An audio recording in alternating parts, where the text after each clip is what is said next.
We live in extraordinary times. As each of us has probably understood, we find ourselves in a historical moment in time. Events of the past, which once seemed disconnected, prove now to be unequivocally connected, both in the principles that inspire them and in the goals they seek to achieve. One should speak about the role of that apparent majority in the Church, which is actually small in number but extremely powerful, and which, for brevity's sake, I will summarize as the deep Church. The Church of Christ has nothing to do with those who, for the past 60 years, have executed a plan to occupy her.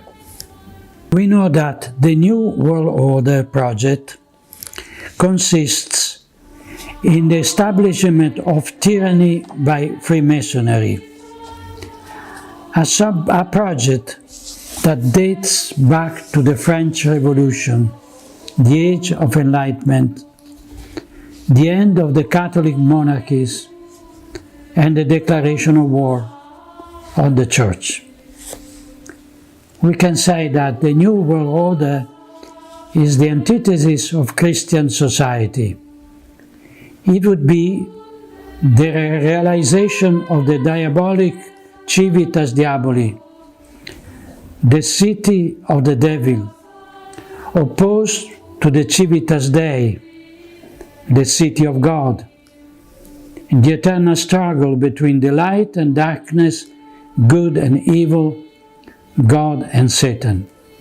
It seems quite evident to me that the end of times are now approaching before our eyes, that since the death of John Paul II, the Mafia of St. Gallen has been plotting to elect one of their own to the Peter's chair, which later turned out to be Jorge Mario Bergoglio.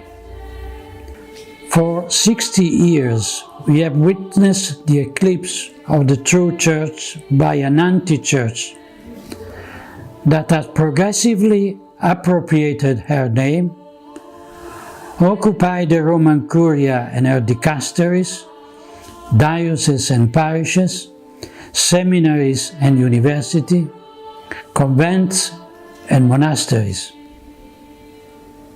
The anti-Church has usurped her authority, and its ministers wear her sacred garment. It uses her prestige and power to appropriate her treasure, assets, and finances. This eclipse does not take place all at once. It passed from light to darkness when a celestial body inserts itself between the sun and us. This is a relatively slow but inexorable process in which the moon of the anti-Church follows its orbit until it overlaps the sun. It is not yet the total eclipse that we'll see at the end of time, under the reign of the Antichrist, but it's a partial eclipse, which let us see the luminous crown of the sun encircling the black disk of the moon. Similarly, with the open society sought after by Soros' globalist ideology, is so striking as to almost constitute an open religious counterpoint to it. And this open religion is perfectly in tune with the intention of globalism. I invite everyone to join in a Rosary Crusade, a sort of siege of Jericho. not with 7 trumpets made of ram's horns sounded by priests, but with the Hail Marys of the little ones and the innocents, to bring down the walls of the deep state and of the deep church.